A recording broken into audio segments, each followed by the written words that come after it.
안녕하세요. 먼 길을 돌았습니다. 오늘은 오르한 파묵의 먼 산의 기억이라는 책에 대해서 이야기해 보겠습니다. 오르한 파묵의 일상이 기록된 책입니다. 일단 실물부터 한번 살펴보겠습니다. 민음사에서 출간을 했는데 이 책은 좀 상당히 판형이 커요. 우리가 잘 아는 민음사 세계문학 시리즈 판형과 비교를 해보겠습니다. 키가 훨씬 크다는 것을 알 수 있죠.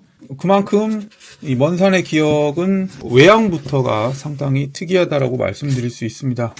이렇게 책 뒤편을 보시면 이 책이 어떤 책인가를 잘 나타내는 문구 하나가 있어요. 2009년부터 어디를 가든 이 공책을 가지고 다녔다 라는 문구가 쓰여져 있습니다. 자, 그러니까 2009년부터 오르한 파묵이 몰스킨 공책을 늘 가지고 다니면서 일상의 모든 것들을 세세하게 기록했고, 그렇게 쌓여진 엄청난 분량의 공책의 내용을 그 중에서 엄선하여 이 책에 실어댔습니다. 자, 그러면 할 말이 많은데 먼저 내부를 한 번만 살짝 보여드리고 전체적으로 한번 이야기를 해볼게요. 몰스킨 공책을 이렇게 실물을 책에 실어냈죠. 그림과 글이 있어요. 그 중에서 글은 한글로 이렇게 번역해가지고 쓰여져 있고, 이와 같은 것들이 계속해서 기재되어 있습니다. 자, 대략 이런 책이라는 거예요. 알라딘 앱을 접속해서 이 오르한 파묵의 먼 산의 기억을 검색하시면 딱 봐도 좋은 책인데, 훌륭한 책인데 평가가 그렇게 좋지 않아요. 평가가 좋지 않은 이유는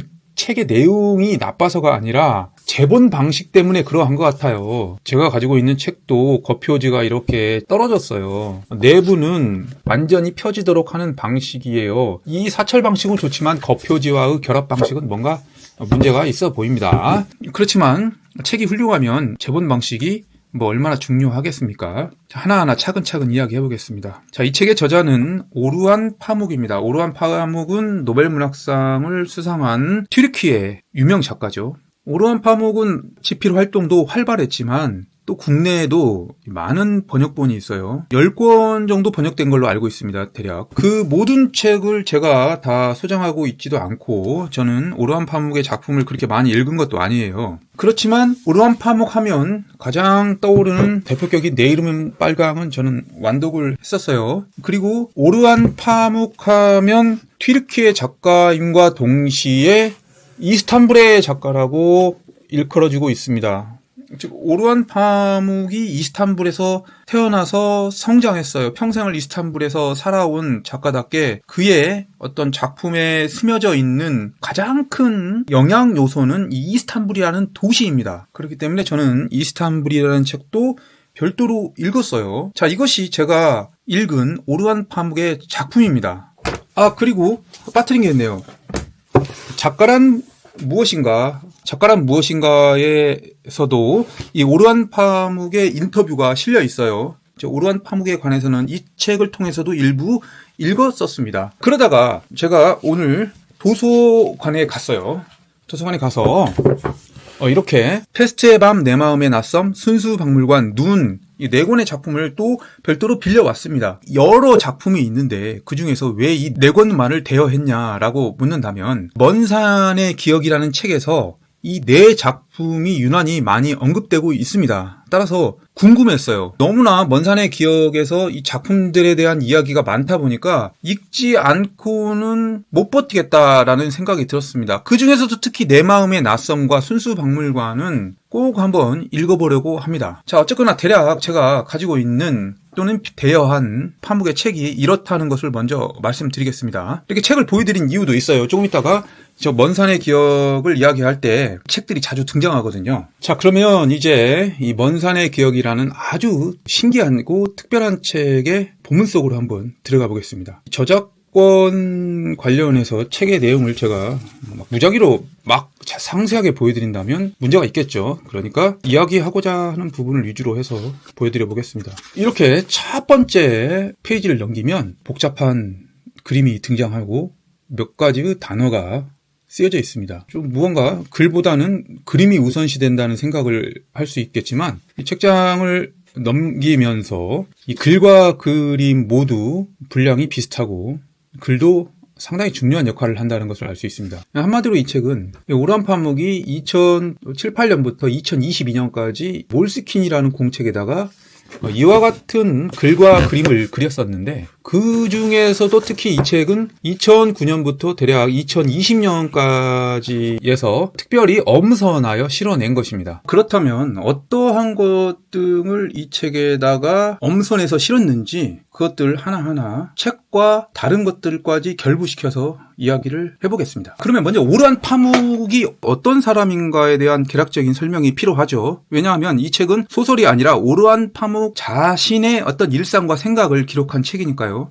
이렇게 오르한 파묵을 구글과 같은 데서 검색하면 튀르키예에서 1952년에 태어났다고 하고 한때는 화가를 꿈꿨다고 하고 건축학을 전공했지만 소설가로 전향했다. 그리고 터키 정부와 사이가 그렇게 원만한 관계는 아니다. 대략 이런 식으로 나옵니다. 그러나 그러한 표면적인 설명으로는 오르한 파묵의 본질에 좀 더 다가설 수가 없습니다. 그러기 위해서는 그와 관련된 책을 읽고 그가 거주한 지역을 살펴봐야 해요. 자, 그것부터 한번 이야기해 볼게요. 자, 오늘 이야기하고자 하는 이 먼 산의 기억은 잠깐 치울게요. 그 전에 작가란 무엇인가를 통해서 이 오르한 파묵에 대해서 한번 살펴보겠습니다. 이 작가란 무엇인가는 파리 리뷰 인터뷰 모음집이죠.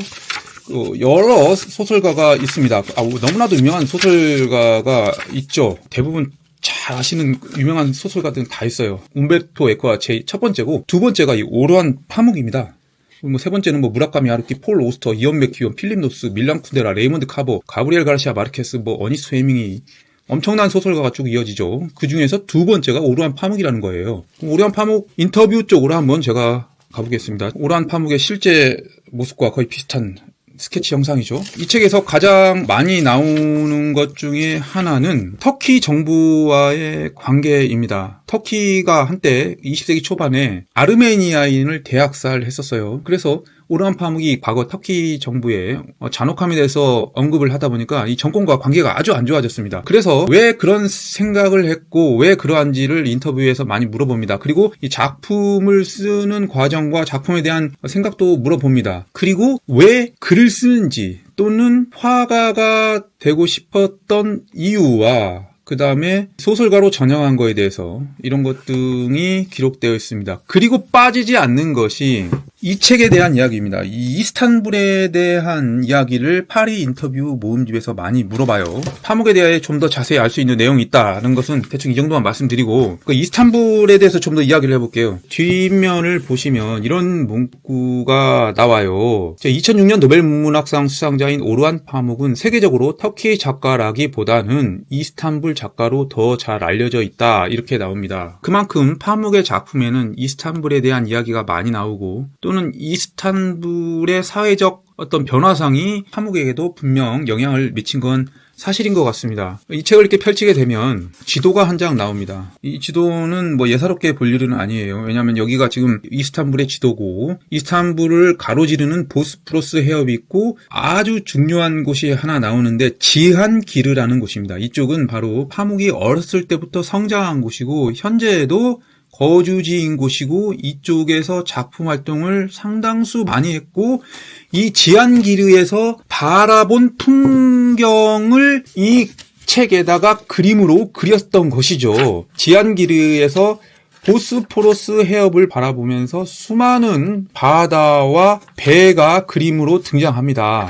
그러니까 지한기르는 이 책을 실제적으로 집필한 곳이라고 말씀드릴 수 있죠. 자, 그러면 지도를 통해서 한번 좀 더 살펴보겠습니다. 이렇게 지중해가 있지 않습니까? 지중해에서 그리스 우측을 에게해라고 하고 에게해에서 이스탄불로 가는 과정에 해협이 하나 있어요.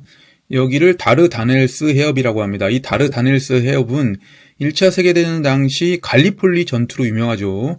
처칠이 완전 죽을 쓴 곳입니다. 영국군이. 그 다르다넬스 해협을 지나가게 되면 마르마라해라는 곳이 나오고 마르마라해에서 흑해로 들어가는 입구가 바로 이스탄불이죠. 그리고 그 이스탄불을 완전히 가로지르는 하나의 해협이 있는데 이게 바로 그 유명한 보스포러스 해협입니다.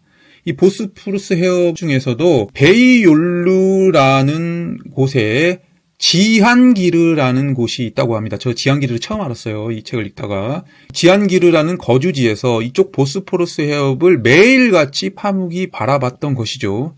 그 매일같이 바라봤던 풍경에는 바다가 있을 것이고 배가 있을 것이고 그러할 것입니다. 그 풍경 속에서 떠오르는 사고를 먼산의 기억이라는 이 공책에다가 기록했고 그 공책의 생각의 일부를 소설에 반영했다. 그러하다는 것입니다. 자, 그러면 먼산의 기억에서는 단순히 그렇게 보스포러스 바다만 바라보고 산과 배의 그림이 그려졌냐? 그건 아니에요. 처음에는 그렇게 시작하다가 다소 놀라운 광경이 등장하는데 그게 뭐였냐? 바로 작년에 읽었던 아주 좋았던 작품 상실의 상속의 저자 키란 데사이가 등장합니다. 저는 깜짝 놀랐습니다. 정말 몰랐었거든요. 이 키란 데사이와 오르안 파묵이 연인 관계였다는 것을 이 먼산의 기억을 읽다가 알았습니다. 저는 상실의 상속을 상당히 재미있게 읽었었거든요. 키란 데사이와 이 오르안 파묵은 2010년에 만나서 2011년까지 연애를 합니다. 대략 한 2년 정도 연애를 하다가 안 좋게 결별을 해요. 그런 과정이 있었는데 그럼에도 불구하고 먼산의 기억이라는 책에서 이 키란 데사이와의 이 연애 과정이 드러나 있어요. 특히 키란 데사이는 인도 출신이거든요. 그러다 보니까 인도를 방문합니다. 자, 이렇게 인도를 방문해서 글과 그림 그리고 키란 데사이와 같이 여행을 한 것 등이 기록되어 있어요. 타지마할도 방문하고 이 타지마할 그림이죠. 키란 데사이와 누구를 만났는지도 기록합니다. 신기한 것은 키란 데사이와 오르안 파묵은 그렇게 좋지 않은 관계로 결별을 했어요. 특히 오르안 파묵이 키란 데사이를 놔두고 다른 여자와 연문을 뿌렸다는 설로 결별을 했다는 것도 있어요. 그렇다면은 이런 안 좋은 관계로 헤어졌기 때문에 이 책에다가 키란 데사이와의 여정을 실어내지 않았어야 하는 게 보편적일 것 같은데 그러나 실제로는 상당량이 기록되어 있어요. 또 키란 데사이와 같이 제이엄 쿠시 부부를 인도에서 만났고 또 치마만다 응고지 아다치 부부와도 인도에서 만났습니다. 더 나아가서 키란 데사이의 어머니도 작가인데 이름이 아니타 데사이예요. 그 작가도 유명한데 파묵이 이 아니타 데사이를 만나는 과정도 여기다 기록되어 있습니다. 자, 그 점이 아주 특이했었어요. 아무튼 키란 데사이와의 인도 여행기도 상당 부분 이 책에 반영되어 있다. 라는 것을 말씀드리겠습니다. 그러나 이 모든 누구를 만났든 어디를 여행했든 사실 이 책에서 가장 핵심적인 내용은 파묵의 작품에 대한 이야기입니다. 2008년부터 2020년까지의 어떤 여정을 기록하고 있기 때문에 그 당시에 파묵이 집필한 책에 대한 생각이 이곳에 기록되어 있어요. 그 책이 어떤 책이냐?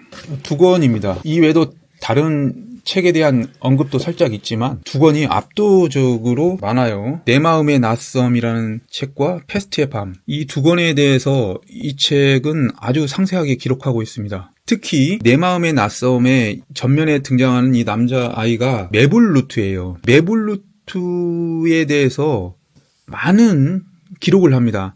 어쩌면 이 책은 주인공이 두 명일지도 몰라요. 파묵 자신과 내 마음의 낯섦의 주인공인 메불루트입니다. 파묵은 메불루트처럼 생각을 하려고 일상에서 노력을 합니다. 메불루트는 소설 속의 인물이니까 존재하지 않는 사람이지 않습니까? 그러나 파묵은 자신이 때로는 메불루트가 되어보기도 하고 이런 광경에서 메불루트는 어떠했을까라고 계속 생각을 합니다. 이 책에 그 내용이 아주 많이 기록되어 있어요. 소설이라는 게 단순히 쓰여지지 않고 여러 생각의 과정을 거친다는 것을 알 수가 있죠. 그리고 두 번째로 많이 등장하는 책은 이 페스트의 밤입니다. 페스트의 밤은 가상의 섬에서 이 전염병이 창궐한 것을 이야기하고 있죠. 역시 마찬가지로 파묵은 어떤 섬을 방문하거나 어떤 섬을 바라볼 때 페스트의 밤을 떠오르곤 합니다. 그리고 정부 조직, 관료, 그 다음에 국가의 행정이 어떻게 이루어지는가 등의 생각을 할 때는 페스트의 밤과 연관지어서 생각을 하곤 합니다. 따라서 먼산의 기억을 읽게 된다면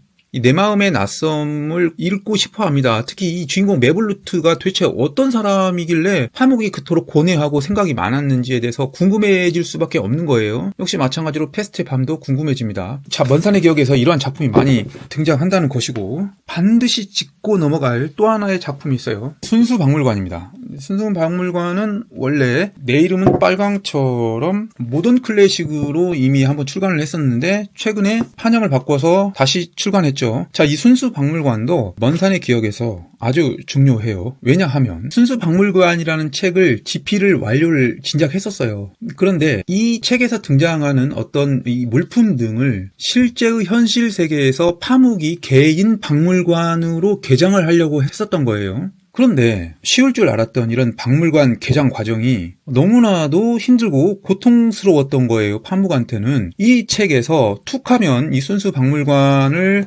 만들어가는 과정에 대해서 고뇌, 고통, 그리고 짜증이 묻어나 있습니다. 파묵이라는 위대한 소설가에게 짜증이라든지 화 이런 내용이 약간 어색하긴 한데 박물관을 만드는 과정에서 뭐가 그렇게 잘 안 되었는지 모르지만 툭하면 화가 났다. 나아가서 후회한다라고도 말을 합니다. 그래서 순수박물관을 읽지 않았던 저로서는 또 이 책이 궁금해지는 거예요. 도대체 어떠한 내용이길래 이렇게 개인 박물관까지 개장하려고 했고 왜 그렇게 그 박물관을 만드는지 어려웠을까라는 궁금증이 생기기 때문에 이 책도 제가 대여를 한 것입니다. 자, 이렇게 이 책은 키란 데사이와의 애인과의 여정도 드러나고 자신의 작품을 집필하는 과정, 그 다음에 박물관을 개장하려는 과정도 일상에 들어가 있어요. 그리고 또 책을 읽으면서 빠질 수 없는 게 파묵이 찬양하는 작가, 그 다음에 파묵이 좋아하는 작품에 대한 이야기입니다. 다시 작가란 무엇인가로 돌아온다면 여기에 파묵이 어떤 작가를 좋아하는지가 나타나 있어요. 소위 말하는 유명한 작가 대부분을 존경합니다. 윌리엄 포크너, 버지니아 울프,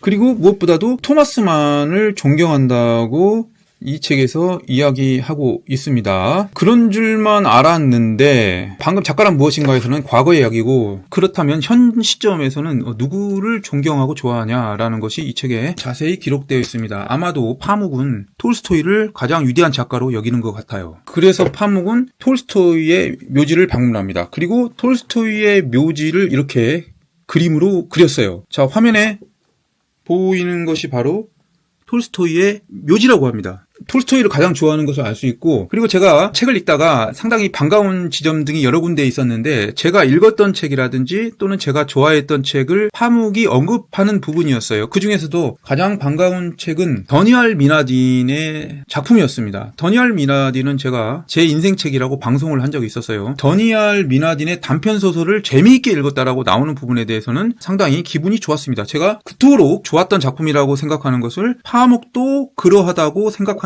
기분이 좋았습니다. 그리고 또 하나 놀랬던 점은 이 책이었어요. 대부분 널리 알려진 작가나 위대한 작가에 대한 언급은 너무나 많기 때문에 지나치더라도 이 히스토리언 작가 엘리자베스 코스토바를 여러 번 만났다는 데에서는 상당히 놀랐습니다. 히스토리언이라는 작품이 완전 무명은 아니지만 그렇게 널리 읽혀지는 위대한 작품이라고 평가받지는 않지 않습니까? 그리고 엘리자베스 코스토바를 왜 그렇게 여러 번 만났는지는 모르겠지만 먼산의 기억에서 언급하니까 상당히 신기했었어요. 이 책은 드라큘라에 관련된 책인데 저는 사실 이 책을 읽다가 말았어요. 재미가 없어서기보다는 읽어야 할 책이 많기 때문에 우선순위에서 밀린 것이죠. 그러나 이 파묵이 히스토리안 작가와 여러 번 만났다고 하니까 갑자기 이 책이 읽어지고 싶어지는 겁니다. 이러한 것도 저 개인적으로는 좀 특이했었어요. 그리고 또 하나 더 언급할 것이 가족에 대한 이야기입니다. 파묵은 가족에 대한 이야기를 다른 작가보다 조금은 많이 하는 것 같아요. 말이 나온 김에 파묵의 가족에 대해서 한번 이야기해 보겠습니다. 이 파묵이라는 뜻, 오르한 파묵에서 파묵성은 솜이라는 뜻이라고 합니다. 이를 달리 표현하면 하얀이라는 뜻이라고 합니다. 파묵의 할아버지가 유난히 피부와 머릿결이 하얗다고 합니다. 그래서 그때부터 파묵이라는 성이 부여가 된 건지 거기까지는 잘 모르겠지만 아무튼 파묵은 흰이라는 뜻이고 파묵의 할아버지는 오스만 제국이 붕괴하고 터키 공화국이 수립되었을 당시 철도 건설로 인해 막대한 부를 거머쥐었다고 합니다. 그 막대한 부가 터키에서 최고의 부자급은 아닐지라도 상당한 재력가에 속했던 것이죠. 그 할아버지의 부를 바탕으로 가족은 파묵 아파트라는 건물에서 뭐 삼촌, 고모 이렇게 다 같이 살았던 거예요. 그러나 이 파묵의 아버지와 이 삼촌들이 사업을 하면서 계속 부도를 냈다고 합니다. 그래서 거대했던 부가 점점 일엄한 과정을 파묵은 성장하면서 목격했다고 합니다. 그리고 또 책을 또 보여드릴게요. 이스탄불이라는 이 책을 보게 되면 파묵의 이렇게 가족 사진이 많이 등장합니다. 파묵의 어머니고 아버지예요. 특히 파묵의 어머니와 아버지가 사이가 그렇게 좋지 않았나 봐요. 그리고 파묵의 형도 등장합니다. 뭐 형과의 우애도 있었고요. 파묵의 아버지는 가정부를 사랑했나 봐요. 그것 또한 분란의 원인이 되었었고 파묵의 엄마죠. 미인으로 보여집니다. 파묵은 진작 결혼을 했었어요. 결혼을 해가지고 1991년에 리아라는 딸을 낳게 됩니다. 리아는 현재 소설을 쓰고 있고 뉴욕에 거주하고 있어요. 리아도 이 책에 많이 등장합니다. 그리고 또 한 명의 가족이 등장하는데 키란 데사이와 결별한 다음에 그 다음 연애를 했는데 누구냐? 아슬라라는 여인과 연애를 했습니다. 한 10년 동안 연애를 하다가 2022년에 아슬라와 파묵은 결혼을 하게 됩니다. 22년에 결혼했기 때문에 이 책에 결혼 과정은 등장하지 않지만 아슬르와의 과정도 상당 부분 등장합니다. 대략 이런 식으로 내용을 구성하고 있어요. 한마디로 파묵이 살아가는 전반적인 과정을 다 알 수 있고 그 다음에 작품 집필에 대한 사고 등도 느낄 수가 있는 것이에요. 작가라고 해서 뭐 얼마나 특이할까요? 같은 사람이죠. 똑같은 인간의 사고 체계와 똑같은 신체 구조를 가지고 있지만 뭔가 직업이 글을 쓰는 곳에 전문화되어 있기 때문에 거기서부터 우리와 큰 차이점이 일어나지만 이렇게 일상 속으로 들어가서 세세하게 살펴본다면 나와 이 파묵과 그렇게 지나친 사고의 괴리는 없다는 것도 또한 느낄 수 있습니다. 이런 것도 책을 읽는 데 있어서 하나의 재미가 됩니다. 이 책은 그림과 글씨가 복합되어진 거기 때문에 파묵이 생각하는 그림 그리기와 글쓰기가 무엇인가에 대해서만 한 번 더 언급해 보겠습니다. 두 가지 모두 예술 행위죠. 그리고 이 두 가지 예술 행위는 무언가 사물과 현상을 세밀하게 들여다보고 작가인 자신만의 것으로 표현한다는 공통점이 있습니다. 그렇죠. 그런데 파묵은 이 두 가지 예술 행위를 동시에 합니다. 그러나 파묵은 글쓰기 작가답게 글을 쓴다는 것이 그림이 보여주는 것보다는 세상을 더 깊이 느낀다고 말합니다. 그러니까 화가인과 동시에 글쓰기 작가이지만 결국은 글쓰기 작가의 자신의 본질이 더 가깝다라는 것을 이야기하는 것이죠. 하지만 천부적 작가인 파묵임에도 불구하고 글쓰기는 고통이 수반된다라는 것도 이 책은 이야기하고 있습니다. 자, 대략 제가 방금 이야기한 것들이 이 책의 거의 대부분의 내용을 말씀드린 것 같아요. 마침 펼치다 보니까 한 장의 또 그림이 있네요. 이 그림은 파묵 자신입니다. 파묵 자신이 잠자고 있는 모습이에요. 자기가 자고 있는 걸 그림을 어떻게 그렸냐? 그것은 아슬르가, 즉 현재의 부인이죠. 아슬르가 이것을 사진을 찍었어요. 그 사진을 보고 파묵이 그림을 그린 것입니다. 이 책을 읽으면서 어떻게 글을 쓰고 그림을 그리고 색칠까지 할 수 있을까라고 의아해했었어요. 그런데 아니다 다를까. 제일 먼저 글을 쓰고 그림을 스케치만 한답니다. 그리고 채색은 시간이 날 때 한다는 것이에요. 그렇게 해서 한 페이지를 완성한다는 것입니다. 이렇게 해서 먼산의 기억이라는 책에 대한 이야기를 거의 다 한 것 같습니다. 방송을 찍기 전에는 할 말이 무척이나 많을 거라고 생각했는데 막상 이야기하다 보니까 막 순서가 뒤죽박죽 된 것 같아요. 자, 아무튼 마무리하겠습니다. 이 먼산의 기억은 오르완 파묵의 작품을 읽어본 사람이라든지 아니면 오르완 파묵에 관심을 가지고 있는 사람이라든지 아니면 작가의 일상은 어떠할까라는 궁금증이 있는 분이라면 이 책의 구입을 적극 권장합니다. 어떤 시간의 흐름에 따라 쭉 이렇게 내용이 이어지는 책이 아니기 때문에 책을 구입해놓고 시간 날 때마다 조금씩 읽는다면 매우 좋은 독서 행위가 아닐까 생각해 봅니다. 위대한 작가 오르완 파묵의 먼산의 기억이라는 책에 대해서 이야기했습니다. 감사합니다. 먼 길을 돌아서 했습니다.